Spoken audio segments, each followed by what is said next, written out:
Anak, dan Roh Kudus.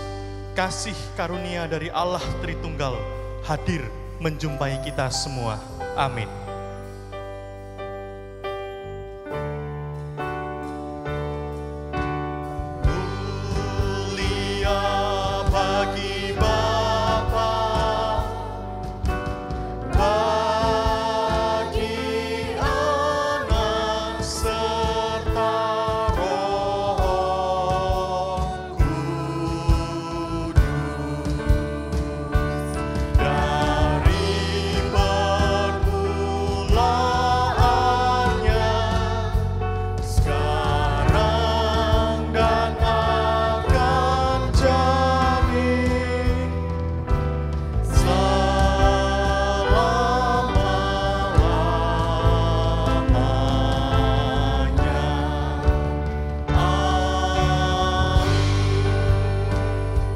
Pembimbing kita yang diambil dalam kitab Wahyu pasalnya yang ketiga ayatnya yang ke-10.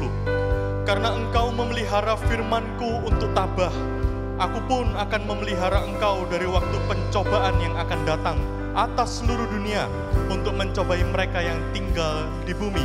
Amin, amin, amin.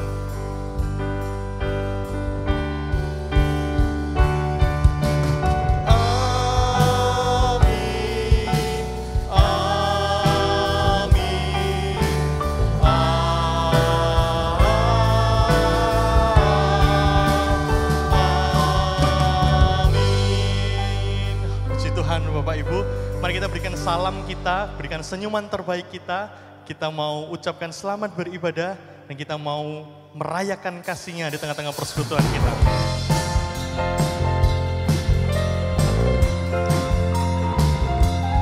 Saya mengundang Bapak Ibu sekalian untuk bertepuk tangan bersama, kita rayakan anugerah-Nya, bertemu di dalam kasih-Nya.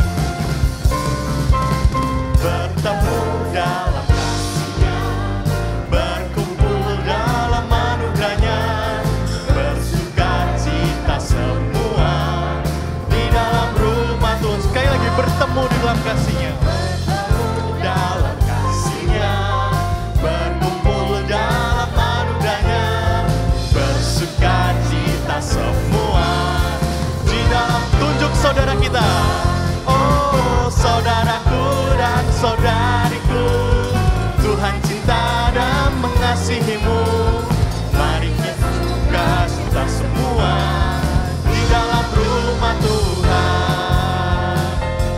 Kita rayakan kasih-Nya, kita nyanyikan bertemu dalam kasih-Nya. Bertemu dalam kasih-Nya, berkumpul dalam anugerah-Nya, bersuka cita semua di dalam rumah Tuhan. Oh, saudaraku dan saudariku, Tuhan cinta dan mengasihimu. Mari bersuka cita semua di dalam. Saya ingin dengar Bapak Ibu sekalian bernyanyi. Oh, saudaraku dan saudariku, Tuhan cinta dan mengasihimu. Mari bersuka cita semua di dalam rumah Tuhan. Oh, saudaraku dan saudariku, Tuhan cinta dan mengasihimu. Mari bersuka cita semua di dalam rumah Tuhan. Mari bersuka cita semua. Mari bersuka cita semua di dalam rumah Tuhan. Kita mau katakan bahwa kita mengasihi Tuhan dan kita mau mengasihi sesama kita dengan kasih Tuhan. Ku kasihi kau dengan kasih Tuhan. Ku kasihi kau dengan kasih Tuhan. Ku kasihi kau dengan kasih Tuhan. Kulihat apa? Kulihat Di wajahmu kemuliaan Raja. Ku kasihi kau. Sekali lagi, ku kasihi kau dengan kasih Tuhan. Ku kasihi kau dengan kasih Tuhan. Ku kasihi kau dengan kasih Tuhan. Kulihat di wajah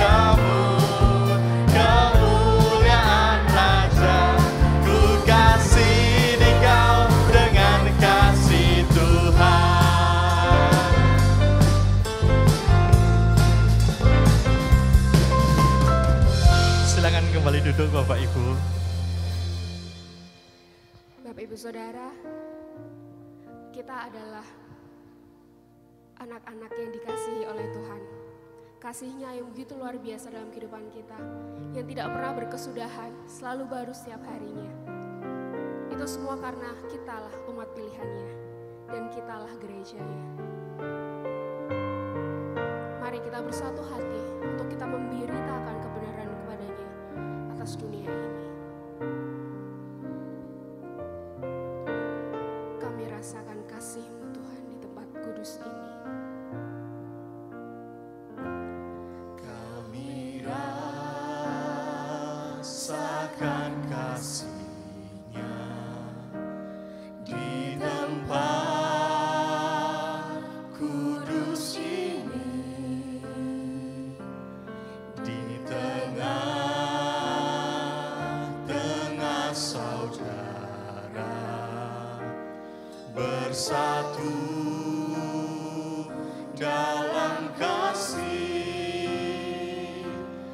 biar persekutuan ini menjadi berkat selalu. Mari tunjukkan pada dunia kasih Allah besar.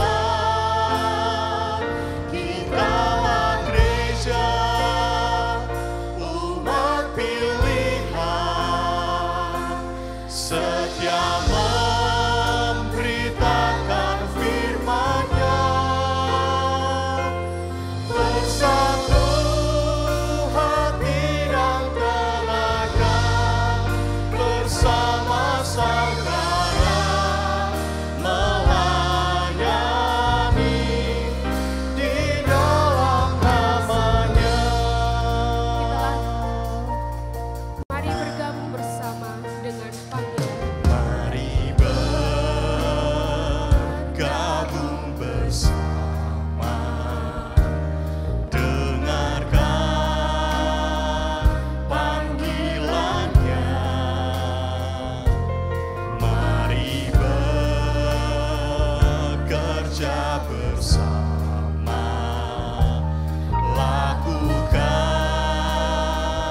amanat-Nya. Tuhan akan menjaga kita dan pimpinannya tetap selama kita melakukan semua perintah-Nya.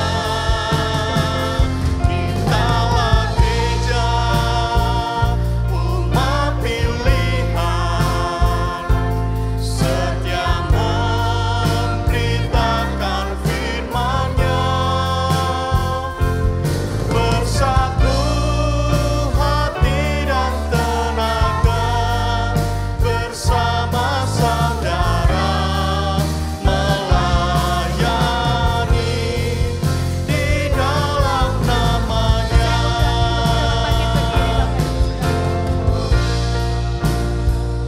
Umat pilihan, setia memberitakan firman-Nya, bersatu hati dan tenaga, bersama saudara melayani di dalam nama-Nya. Bersatu hati dan tenaga, bersama saudara melayani di dalam nama-Nya. Mari gereja Tuhan kita bersama-sama bersatu dalam doa. Tuhan, kami gereja-Mu hari ini datang beribadah mengucap syukur kepadamu. Dan Tuhan, gereja-Mu ini sedang ingin mendengarkan firman-Mu. Tuhan, kami mau dibentuk oleh firman-Mu. Kami mau ditundukkan oleh firman-Mu. Biar kiranya Tuhan, Roh Kudus itu ada bagi gereja-Mu ini. Sehingga gereja-Mu ini Tuhan, kami terus dibentuk oleh firman ini. Dan kami dapat memahaminya dan melakukannya dalam kehidupan kami hari demi hari. Tuhan, gereja-Mu ini telah siap mendengarkan firman-Mu. Kami berdoa dan berharap hanya kepada-Mu. Di dalam nama Tuhan Yesus Kristus, Sang Pemilik gereja itu kami berdoa. Amin. Silakan duduk Bapak Ibu Saudara sekalian dalam hadirat Tuhan.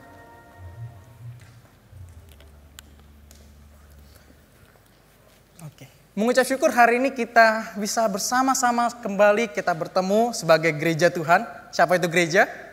Tentu kita adalah orang-orang yang terus percaya kepada Yesus Kristus. Amin.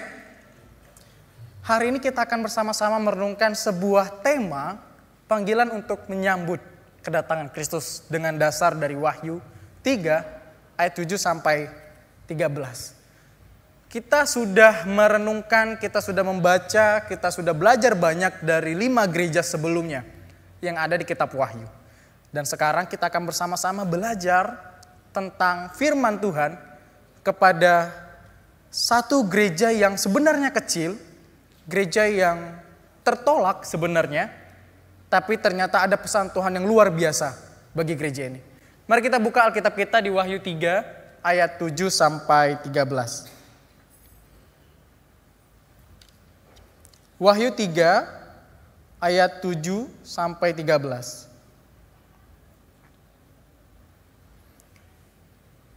Saya akan membacakannya bagi kita semua.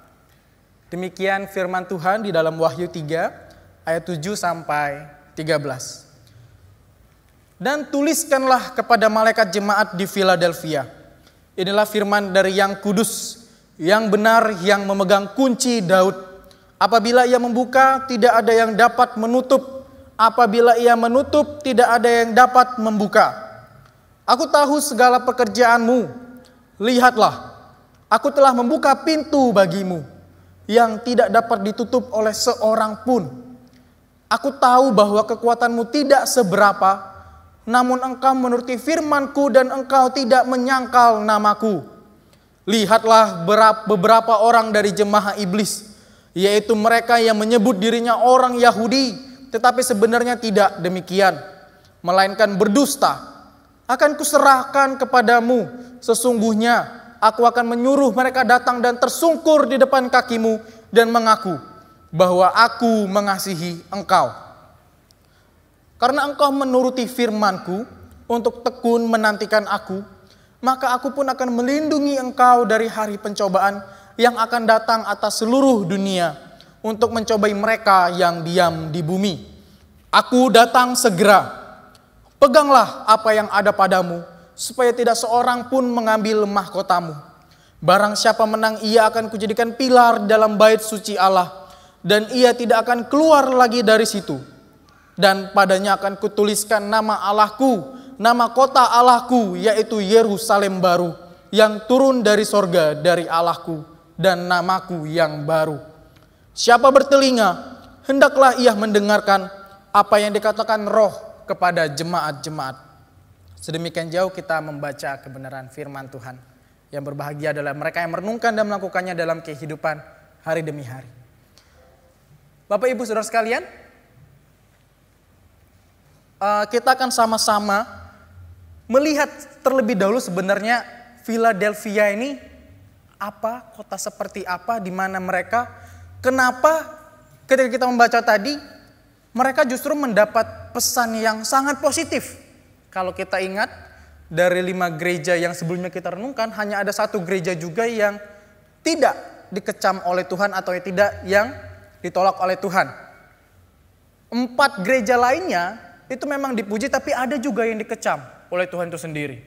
Tapi ada 1 gereja. Ada yang masih ingat? Gereja apa itu? Gereja di Smyrna. Nah, di Philadelphia ternyata Tuhan pun tidak memberikan kecaman. Nah, apa sebenarnya Philadelphia ini? Gereja seperti apa Philadelphia? Boleh tolong dibantu next? Bapak Ibu Saudara sekalian, Philadelphia itu adalah sebuah kota, sebenarnya kota kecil di Asia Minor, Asia kecil. Tapi kota itu adalah kota yang sangat strategis. Sangat strategis, sangat subur, sangat baik dan perekonomiannya maju. Dulu ketika itu dibangun, ada seorang kakak yang waktu itu dia menjadi seorang raja. Dia membuat sebuah kota ini, kota Philadelphia ini, oleh karena itulah namanya Philia dan Delphos, karena kota ini diberikan kepada saudaranya. Jadi kota Philadelphia ini asal usulnya dibangun karena kasih seorang kakak, kesetiaan seorang kakak pada adiknya yang akan menggantikan dia menjadi raja. Itulah namanya Phileo dan Delphos, gitu ya. Philadelphia, kasih persaudaraan. Kota ini sangat baik, sangat maju. Kenapa? Dia sangat strategis. Kota ini terletak di bagian timur, dekat dengan Timur Tengah, dan juga dekat dengan daerah kota yang belum mengenal agama Yunani. Jadi ketika kota ini dibangun, kota itu menjadi tempat singgahnya para kapal untuk pedagang, tapi kota ini juga dibangun untuk tujuan misionari. Misionari agama Kristen tentu bukan, tapi misionari dari agama dan budaya Helenistik, Romawi. Jadi kota ini sebenarnya adalah sebuah kota yang memiliki tujuan yang besar. Kota ini dibangun dengan baik, tapi dengan berbagai tujuan dan maksud. Nah, Ibu Bapak sekalian, di kota ini tidak seindah itu juga sebenarnya. Jadi kota ini tidak hanya baik, strategis, terus juga menguntungkan banyak hal, bisa jadi pintu masuk, dikatakan sebagai gerbang timur, ke Timur Tengah dan daerah Asia. Tapi juga kota ini ternyata di sana ada beberapa gunung yang aktif. Gunung aktif. Jadi memang tanahnya subur, iya berkat aktivitas vulkanisme dari gunung itu. Tapi juga ternyata adanya gunung ini membuat kota itu sebenarnya tidak aman-aman juga. Kota itu rentan dengan gempa. Di tahun 17, kota itu sempat hancur. Hancur, benar-benar hancur karena gempa. Gempa itu membuat mereka, Philadelphia, Bapak Ibu Saudara sekalian, supaya kita runut konteksnya ya.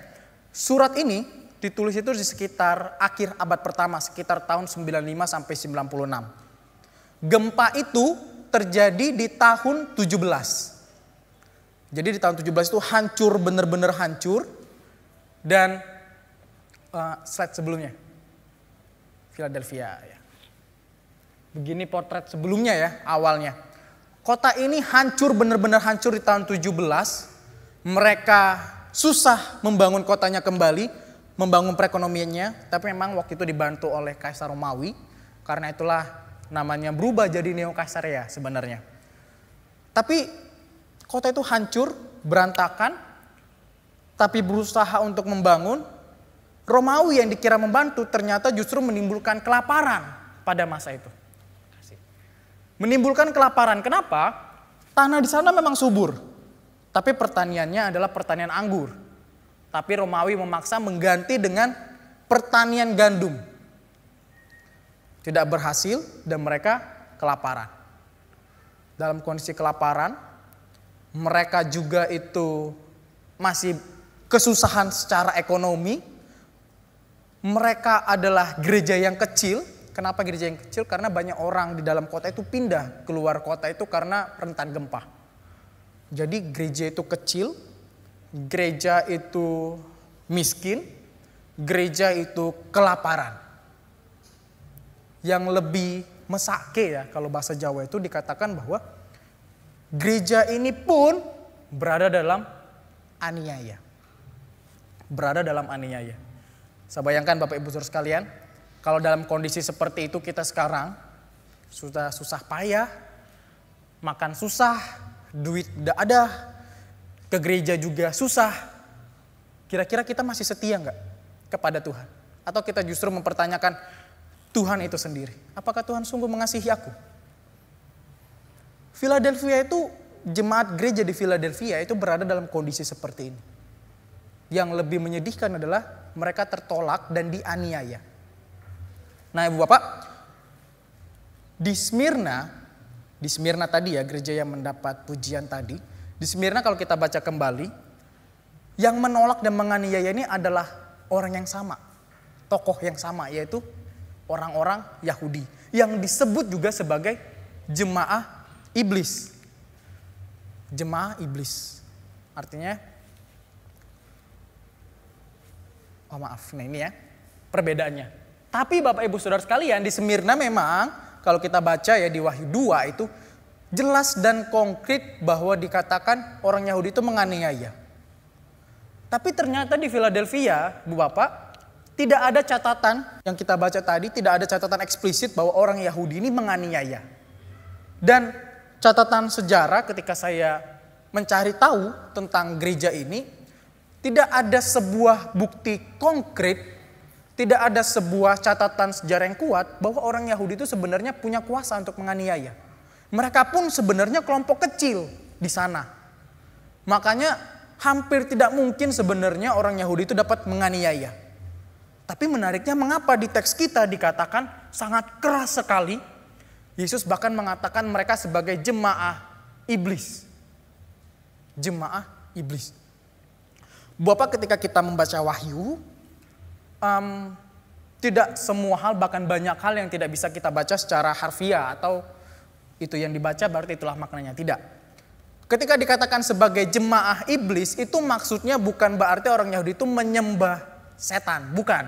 Atau demonic church yang kayak sempat dipopulerkan oleh beberapa orang ya di zaman-zaman ini. Bukan. Ketika dikatakan orang Yahudi itu sebagai jemaah iblis adalah mereka menolak Mesias. Mereka menolak Yesus Kristus.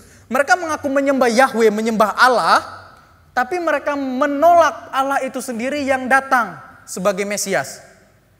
Dan mereka membiarkan penganiayaan. Mereka menganiaya orang yang percaya kepada Kristus. Mereka menolak orang yang percaya kepada Yesus. Itulah kenapa Yesus mengatakan dengan sangat keras dalam surat Yohanes ini, orang-orang Yahudi jemaah iblis. Loh, tapi kan mereka tidak punya power. Terus bagaimana mereka menganiaya? Bapak Ibu Saudara sekalian, waktu itu mereka dalam baik gereja di Philadelphia maupun orang Yahudi itu berada dalam kekuasaan Romawi. Dulu budaya Helenistik atau penyembahan dewa-dewi atau penyembahan pagan Romawi itu menjadi agama politik, agama negara. Jadi siapapun yang berada di bawah kekuasaan Romawi, mereka itu diajarkan bahkan dipaksa untuk mengikuti agama yang dianut oleh bangsa Romawi. Tapi agak berbeda dengan Yahudi. Yahudi itu diakui oleh Romawi telah ada dan dibiarkan untuk melakukan berbagai ritual keagamaan mereka. Nah, ketika ada orang yang mengaku sebagai satu aliran dengan Yahudi, masih satu pengajaran, tapi orang Yahudi itu menolak, mengucilkan, bahkan mengatai mereka dengan sesat, maka orang-orang ini kemudian akan ditekan, dipaksa, bahkan mungkin dianiaya untuk agar mau meninggalkan, agar mau menyangkal iman mereka kepada Yesus Kristus. Jadi itulah sebabnya orang Yahudi itu tidak menganiaya secara langsung, tapi mereka membiarkan orang-orang Kristen ini dianiaya, ditekan. Itulah kenapa Yesus mengatai mereka sebagai jemaah iblis. Mereka menolak Mesias, mereka tidak percaya Mesias, mereka membiarkan orang-orang yang percaya kepada Mesias Sang Kristus ini tadi dianiaya. Itu sebenarnya. Itulah kenapa dikatakan sebagai jemaah iblis. Penolakan dan pengucilan yang dilakukan oleh orang Yahudi terhadap orang Kristen pada masa itu pasti mendatangkan tekanan, penganiayaan, dan penderitaan pada masa itu. Ditambah lagi dengan budaya dan praktik kehidupan orang-orang Kristen pada masa itu yang sangat berbeda. Ketika orang mengusahakan berbagai hal untuk mencapai berbagai keinginan mereka, mereka justru hidup dalam kasih persaudaraan yang begitu kental. Orang-orang Kristen ini dianggap aneh pada masa itu juga. Jadi itulah mengapa mereka itu teraniaya. Tapi orang Yahudi ini justru membiarkan, bahkan menolak, mengucilkan mereka.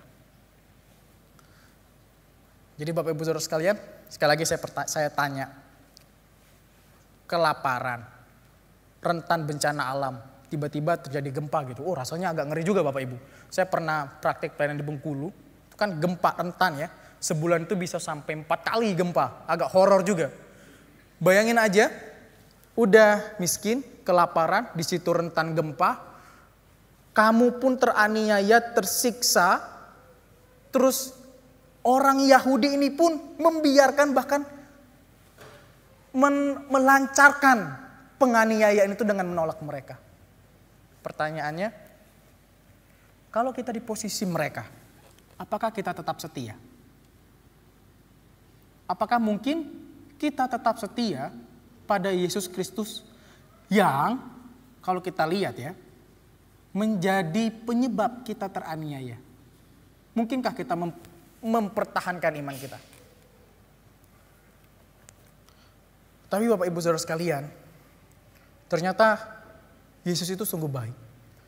Tadi kita membaca bahwa aku tahu, Yesus tahu penderitaan mereka. Yesus tahu apa yang mereka rasakan. Itulah kenapa Bapak Ibu Saudara sekalian, sangat indah sekali. Orang Yahudi, di saat pintu sinagoga Yahudi ditutup, di saat orang-orang Yahudi menolak mereka, Yesus membuka pintu kerajaan Allah bagi orang yang setia pada Sang Mesias dan firman.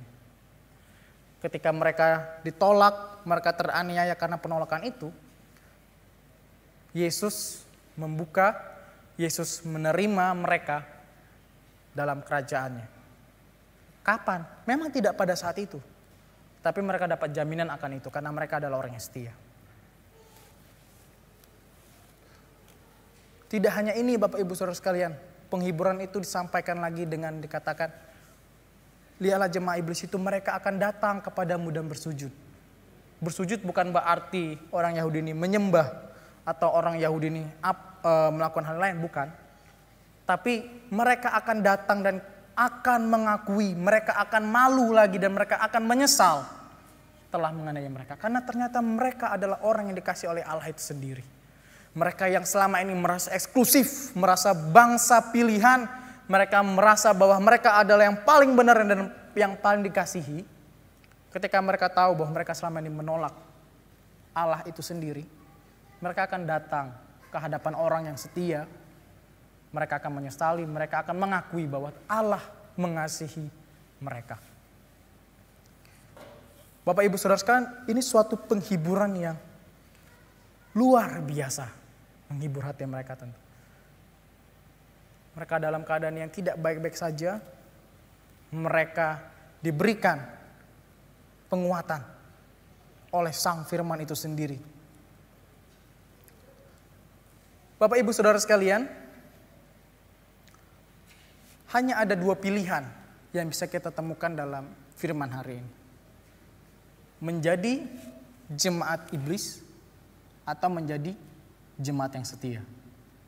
Jemaat iblis adalah mereka yang menolak Mesias itu, mereka yang menyangkal Mesias, mereka juga yang menolak orang-orang yang percaya, bahkan membiarkan penganiayaan atau hal lain terjadi.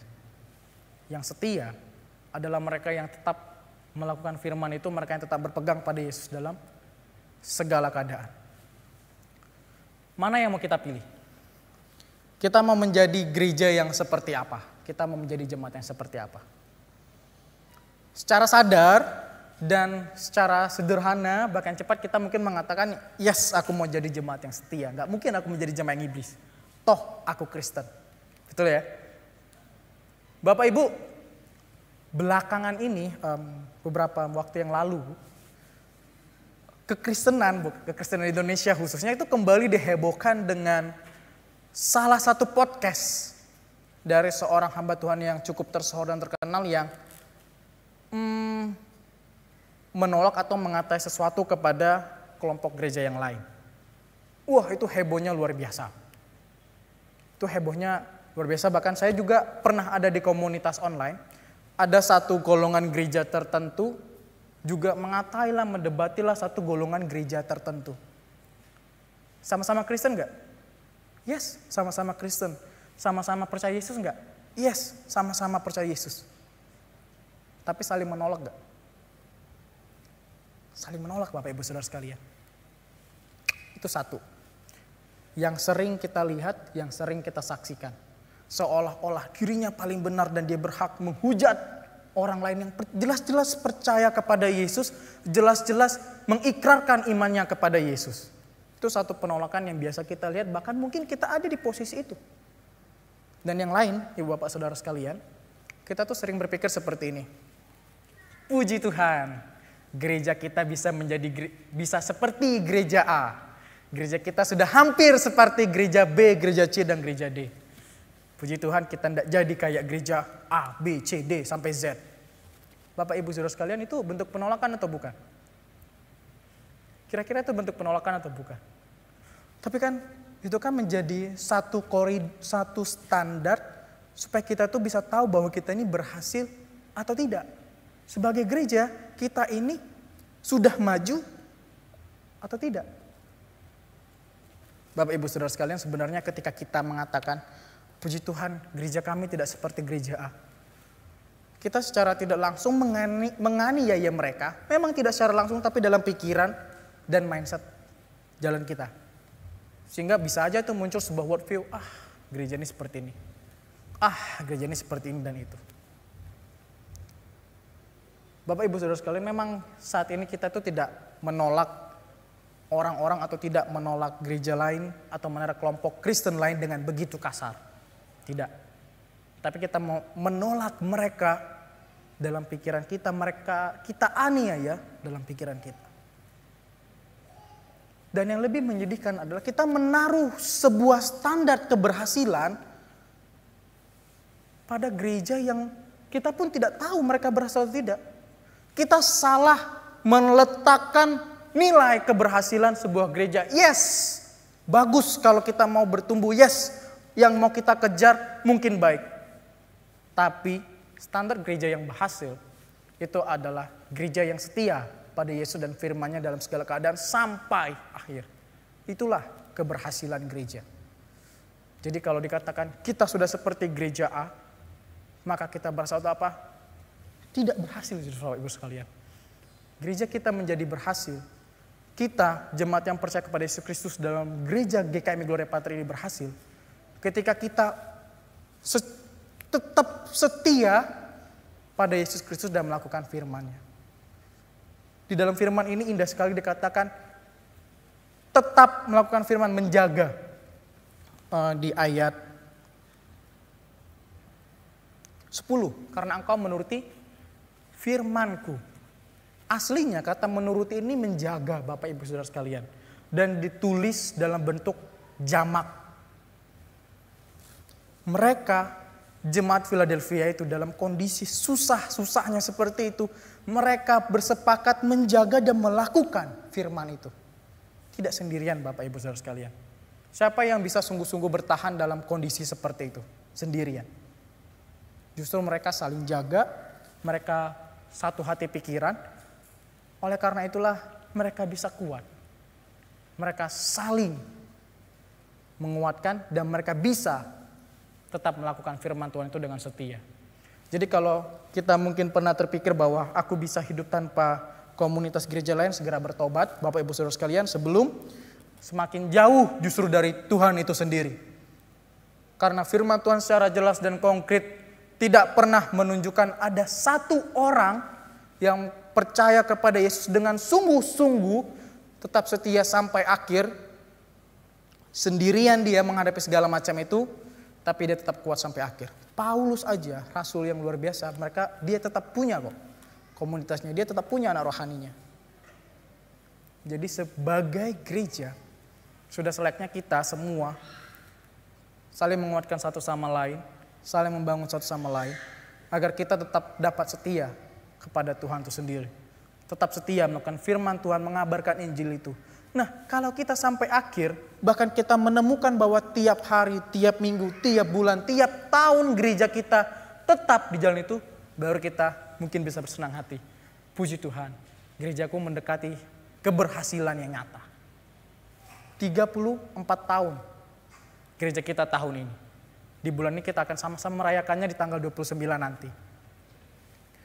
Mari kita sama-sama merenungkan apakah gereja gereja itu sendiri, apakah kita selama ini tetap setia, taat kepada Yesus Kristus, dan kita secara komunal bersatu hati dan pikiran, saling menjaga satu sama lain agar firman Tuhan itu terus dilakukan, mengabarkan Injil dengan konkret dan jelas. Mari kita sama-sama merenungkan Bapak Ibu Saudara sekalian, di mana posisi gereja kita sekarang. Kita semua ini adalah jemaat iblis atau jemaat Yesus Kristus yang tetap setia kepada firman itu. Memang Bapak Ibu Saudara sekalian, tidak ada yang mudah. Bahkan mereka pun tetap ada dalam kesusahannya mereka sendiri. Tapi mereka tetap menjaga. Kita pun saat ini tetap berada dalam kesusahan kok. Kita juga mungkin hari-hari ini menghadapi kesusahan ekonomi. Kita pun menghadapi kesusahan dengan berbagai macam pandangan yang ada di muka bumi ini. Kita susah payah berhubungan dengan orang lain. Bahkan mungkin ada ancaman bencana alam yang akhir-akhir ini cukup mengkhawatirkan. Tapi Bapak Ibu Saudara sekalian, Yesus Kristus memberikan 2 janji. Yesus Kristus memberikan 2 janji kepada jemaat yang setia. Di dalam surat ini, kepada jemaat Philadelphia kita bisa tahu, di ayat 10 itu ya. Saya mengutip terjemahan bahasa Indonesia sehari-hari dikatakan seperti ini.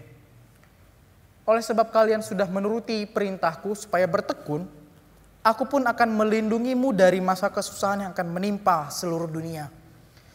Hal itu akan terjadi untuk mencobai semua orang di bumi. Bapak Ibu Saudara sekalian, di Wahyu kita bisa membaca dan mungkin kita sudah tahu bahwa mendekati kedatangan Yesus Kristus akan ada kesusahan besar yang melanda dunia ini.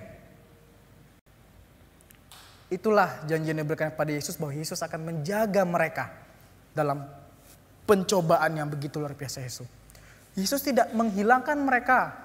Yesus tidak menghilangkan pencobaan itu atau membuat mereka lepas dari pencobaan itu, tidak.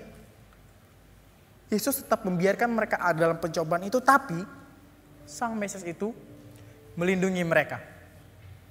Sang Mesias itu akan melindungi mereka. Dan janji pun itu berlaku bagi kita. Kita mungkin yang sedang mendekati masa-masa akhir atau masih jauh di sana, atau anak cucu kita mungkin nanti, janji Tuhan itu tetap. Bahwa Tuhan akan melindungi umatnya. Melindungi umat yang setia. Melindungi jemaatnya yang setia. Dan yang kedua Bapak Ibu Saudara sekalian, Yesus menjanjikan sebuah stabilitas dalam kekekalan. Kalau kita lihat di ayat yang ke-12, barang siapa menang ia akan kujadikan pilar dalam bait suci Allah. Bapak Ibu Saudara sekalian, sebenarnya ini ditulis pada waktu itu dalam konteks gereja waktu itu banyak orang harus berpindah keluar kota karena gempa. Mereka pun berganti-ganti nama dari Philadelphia, Neo Caesarea, kemudian menjadi satu nama lain. Mereka seolah-olah tidak punya identitas yang begitu jelas. Bahkan mereka pun dikucilkan dan ditolak oleh sekumpulan orang yang mengaku menyembah Tuhan yang sama. Bapak Ibu Saudara sekalian, janji itu di teks ini sedang memberikan penguatan juga kepada mereka bahwa akan ada masanya kamu akan memiliki stabilitas dalam sebuah kehidupan kekal. Kamu gak usah lagi pindah keluar sana. Kamu tidak akan lagi ditolak di sini atau di sana. Kamu tidak akan lagi dianiaya, tapi kamu akan tetap berada dalam kekekalan, berada dalam kerajaan Allah. Kamu tidak akan ditolak oleh sekian banyak orang dan teraniaya lagi. Tidak, tapi kamu akan menikmati kebahagiaan bersama Sang Mesias itu sendiri. Kamu akan menikmati semua sukacitamu dalam Yesus Kristus. Tapi syaratnya adalah tetaplah setia dan melakukan firman Tuhan. Menjaga firman Tuhan. Sebarkan Injil itu. Tetap kuat berpegang pada apa yang kau imani. Bapak Ibu Saudara sekalian, dua janji itu pun berlaku pada kita semua hari ini. Yes, mungkin kita mengalami kesusahan. Ya, mungkin kita mengalami berbagai trouble dalam hidup kita. Ya, sakit kita tidak sembuh-sembuh hari demi hari. Tapi Bapak Ibu Saudara sekalian, hari ini firman Tuhan meneguhkan kita sebagai gereja. Bahwa kendati segala macam penyakit, segala macam kesusahan, segala macam masalah itu tetap ada. Sang Mesias itu, Yesus Kristus yang kita sembah sebagai Tuhan dan Selamat, tidak akan pernah meninggalkan kita. Dia tidak akan pernah menolak kita.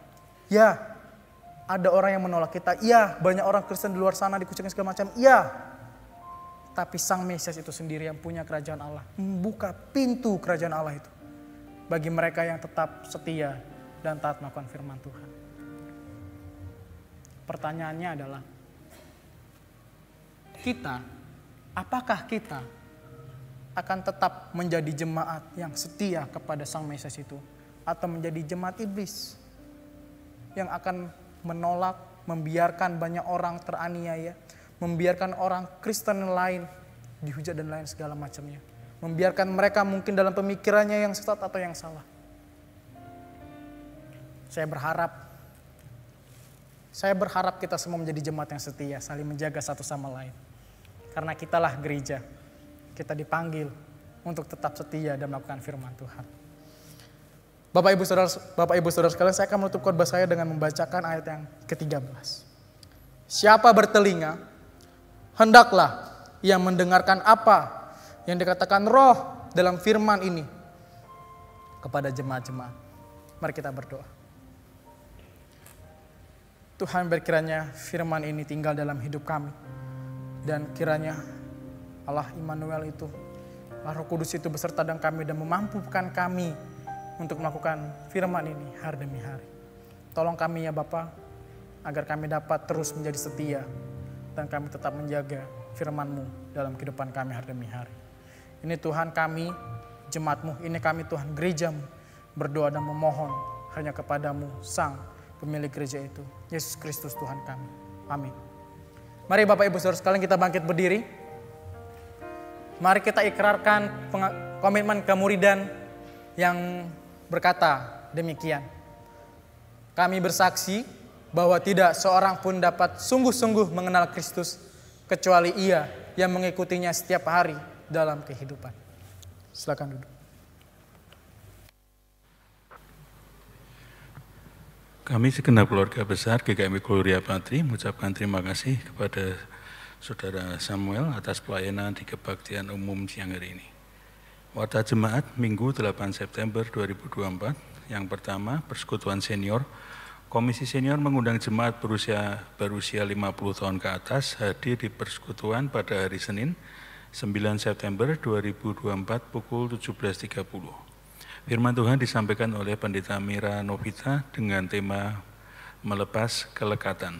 Diadakan pemeriksaan kesehatan pada pukul 16.30 di ruang anak. Kami tunggu kehadiran jemaat senior sekalian. Yang kedua, seminar. Saat ini hidup semakin tidak mudah, kebutuhan terasa kian besar dan mahal. Banyak yang mengalami kesesakan secara ekonomi. Bagaimanakah kita bisa bertahan, tetapi juga bertumbuh secara finansial sekaligus spiritual dalam kondisi perekonomian yang tidak baik ini?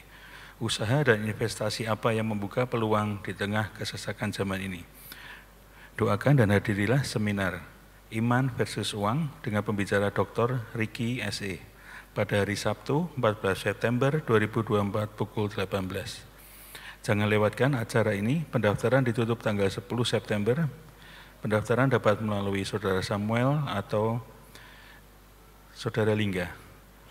Yang ketiga, pelantikan dan susunan Majelis Jemaat. Susunan Majelis Jemaat GKMI Gloria Patri periode 2024-2027. Ketua, Penatua Agus Setianto, Sekretaris, Penatua Devina Yulia Stanti, Bendahara 1, Diaken Lingga Andewi, Bendahara 2, Merangkap Harta Benda, Diaken Immanuel Ivander Setiawan, Departemen Ibadah 1, Penatua Yudi Setiawan Hermanto, Departemen Ibadah 2, Penatua Lydia Christine Santoso, Departemen Pengajaran, Penatua Peter Sebastian Sugiarto, Departemen Persekutuan Kelompok, Penatua Mario Joyo Amadi, Departemen Misi, Penatua Ria Pujiastuti, Departemen Media dan Digital, Penatua Ivan Adimulya Santoso. Pelantikan dilaksanakan pada kebaktian umum Minggu 29 September 2024. Kiranya jemaat mengetahui dan mendukung dalam doa. Yang keempat, Lomba Kreasi UPI. Dalam rangka memeriahkan HUT ke-34 GKMI Gloria Patri, akan diadakan lomba masak kreasi UPI setelah ibadah pada 29 September 2024. Setiap komisi dapat mengirimkan 3 orang untuk berpartisipasi dalam lomba kreasi UPI ini. Untuk info lebih lanjut, dapat menghubungi Saudara Samuel Nathanael. Yang kelima, cuti hamba Tuhan. Pendeta Jackson Rumakit cuti pada tanggal 8 hingga 10 September 2024. Kiranya jemaat mengetahui. Yang terakhir, kantin senior. Hari ini Komisi Senior membuka kantin dengan menu nasi gudeg, bubur, siomay, dan lain-lain. Jemaat dapat mendukung dan berpartisipasi sambil berfellowship di samping gereja. Demikian warta jemaat, selamat hari Minggu, Tuhan Yesus memberkati.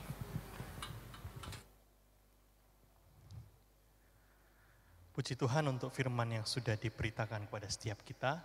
Mari kita meresponi apa yang sudah diberitakan, benih firman Tuhan yang sudah ditaburkan kepada setiap kita dengan memberikan yang terbaik bagi Tuhan.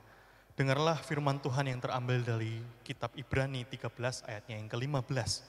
Sebab itu, marilah kita oleh Dia senantiasa mempersembahkan korban syukur kepada Allah, yaitu ucapan bibir yang memuliakan namanya. Mari kita berdoa.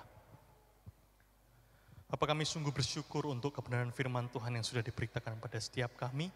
Dan hari ini Tuhan, kami ingin meresponinya dengan yang terbaik yang ada pada diri kami. Kami ingin mempersembahkan diri kami Tuhan seutuhnya kepadamu. Dan biarlah Tuhan, tangan-tangan kami yang memberikan persembahan bagi gereja ini. Engkau yang melayakkannya agar setiap persembahan yang terkumpul semuanya dapat digunakan untuk keperluan gereja Tuhan. Kami mempersembahkan yang terbaik ini Tuhan, layakkan tangan-tangan kami. Hanya di dalam nama Kristus Yesus, Allah kami yang hidup, kami sudah berdoa. Amin. Mari kita memberikan persembahan kita dengan berkomitmen untuk terus membawa berita kepada dunia ini yang semakin gelap.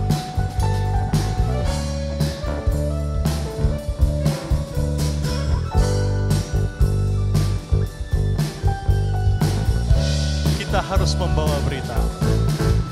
Kita harus membawa berita pada dunia dalam gelap tentang kebenaran dan kasih dan damai yang menetap dan damai yang menetap.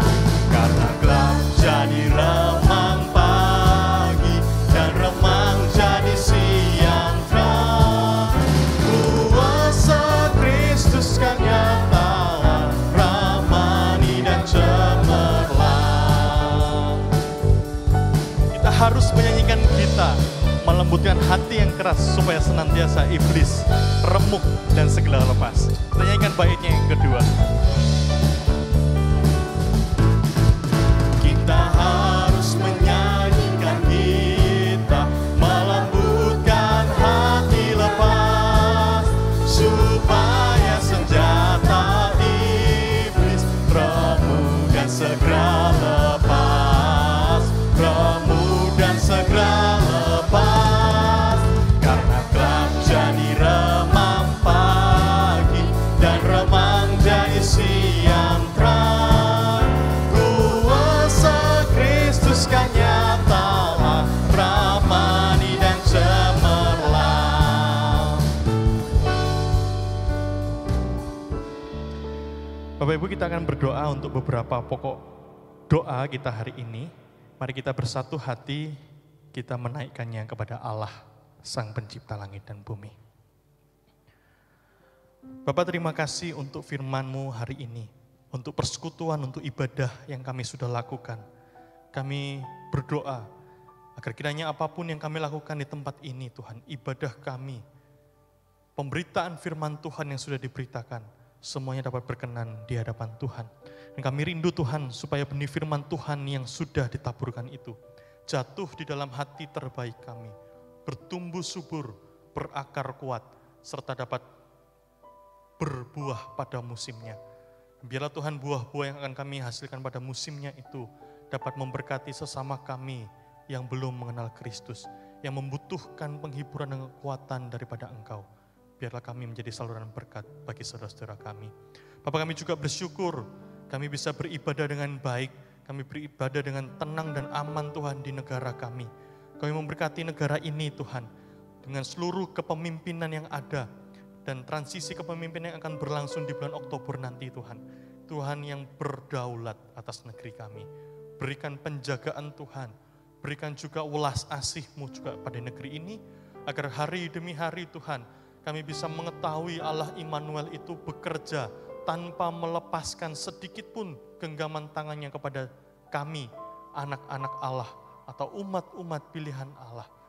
Bapak, kami juga berdoa bagi gereja kami, di usia yang mau memasuki umur 34 tahun ini Tuhan. Jadikan kami jemaat-jemaat Kristus yang setia, yang dengan baik menyebarkan Injil Kristus, yang dengan berani memberitakan dan mempersaksikan tentang Allah kami yang hidup. Biarlah Tuhan kehidupan kami sebagai orang Kristen, sebagai murid-murid Kristus, sungguh dapat mempermuliakan nama Tuhan. Bapak, kami juga berdoa bagi setiap saudara-saudari kami yang beberapa minggu ini Tuhan merayakan hari ulang tahun. Kami bersyukur untuk Ibu Yohana Kristanti, Ibu Susi Liliawati, anak Kaila, Bapak Fernando, Bapak Surya Wijaya, Ibu Evi Herawati, Bapak Darus Heru Sampurno, Bapak Roy Hendrawan Adilukito, Bapak Christian, Ibu Laurencia Ardiani Haryanto, dan Saudara Yosua Arden Saputra. Terima kasih Tuhan, kami melihat betapa setianya Allah Immanuel itu dalam kehidupan mereka, sehingga Engkau mengaruniakan umur yang baru. Hamba-Mu berdoa Tuhan, Engkau bisa memakai mereka lebih lagi, menjadi saluran berkat bagi duniamu yang terhilang ini. Jadikan mereka alat di tangan-Mu Tuhan. Jemaat, saya mengundang kita untuk bangkit berdiri. Ibadah kita di gedung ini telah selesai. Pergilah, kita diutus menjadi saksi-saksi Kristus di dalam dunia Bapa yang terhilang ini. Dan bagi setiap kita yang siap menerima berkat daripada Allah, arahkan hatimu kepada Tuhan dan terimalah berkat. Kiranya rahmat Allah tercermin di dalam kehidupan kita masing-masing. Kiranya keindahan Allah terpantul di dalam mata kita. Kiranya cinta kasih Kristus terlihat dari karya tangan-Mu. Kiranya hikmat Allah hadir di dalam kata-katamu, agar semua orang yang mendengar dan yang melihat dan yang bertobat dan yang percaya mempermuliakan Allah Trinitas Maha Kudus di dalam hidupnya, kini dan selama-lamanya. Amin.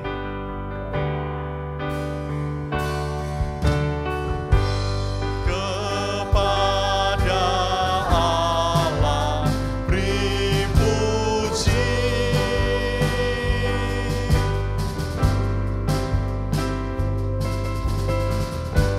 semua makhluk di bumi